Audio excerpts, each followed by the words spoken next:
Κυρίες και κύριοι, γεια σας.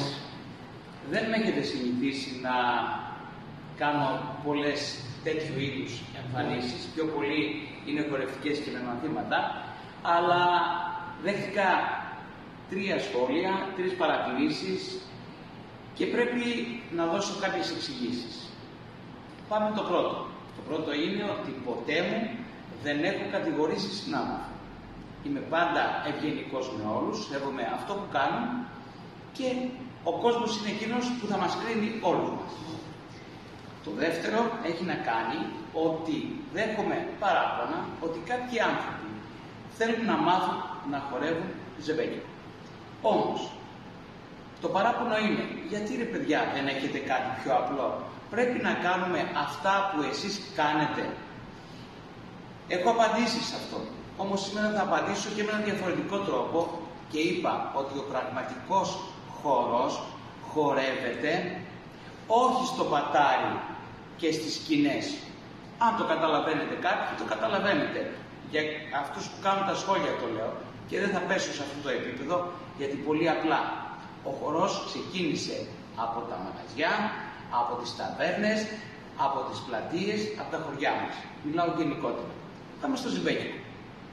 Το ζεμπέκικο λοιπόν είναι ένας από τους ωραιότερους χορούς που όλοι θέλουν να το χορέψουν, άντρες και γυναίκες.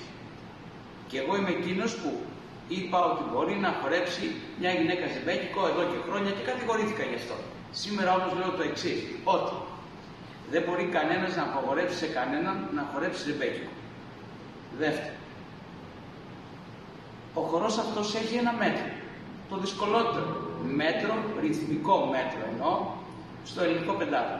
Σε αυτό το μέτρο όμως και σε αυτό το ρυθμό μπορεί κάποιος να πατήσει με μονά βήματα, με διπλά, με αργά, με γρήγορα. Την άλλη δεν έχουμε παραδοσιακό βήμα, άρα και λοιπόν αυτό που κάνει κάποιος είναι σωστό. Υποκειμενικά, γιατί αντικειμενικά αν το κρίνουμε, σε άλλους θα αρέσει και σε άλλους δεν θα αρέσει. Από εκεί και μετά, όλοι δείχνουμε βήματα.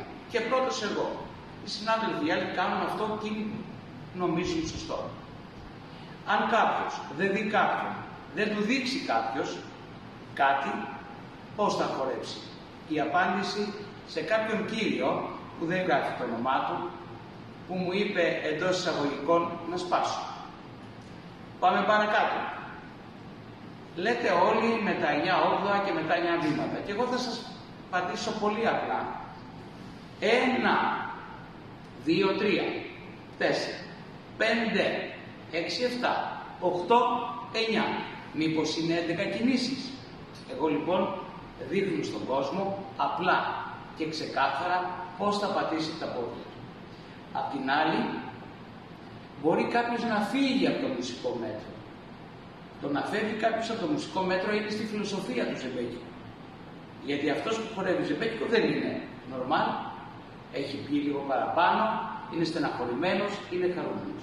Έτσι λοιπόν, για να τα ξεκαθαρίσουμε, εγώ έγινα δάσκαλος για να μάθω τον κόσμο που θέλει να χορέψει σε γάμο, σε γλέντι, σε διασκέδαση. Αν θέλει κάποιος να ασχοληθεί με ζεμπέκικο και να χορεύει παραπάνω από αυτό που μαθαίνουμε, σαφώς και θα μπει σε μια ομάδα και θα χορέψει εξειδικευμένες φιγούρες, εξειδικευμένα πατήματα, και εκεί παίρνει θέση ο συνεργάτης μου, ο κ. Κοκώσης, που μπορεί να σας δείξει στους νεαρούς λίγο περισσότερα πράγματα και καλύτερα.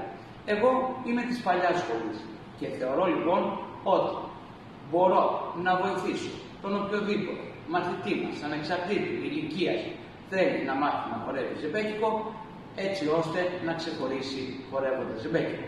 Όσο για τους άλλους χορούς, τα έχουμε πει. Σας ευχαριστώ πολύ.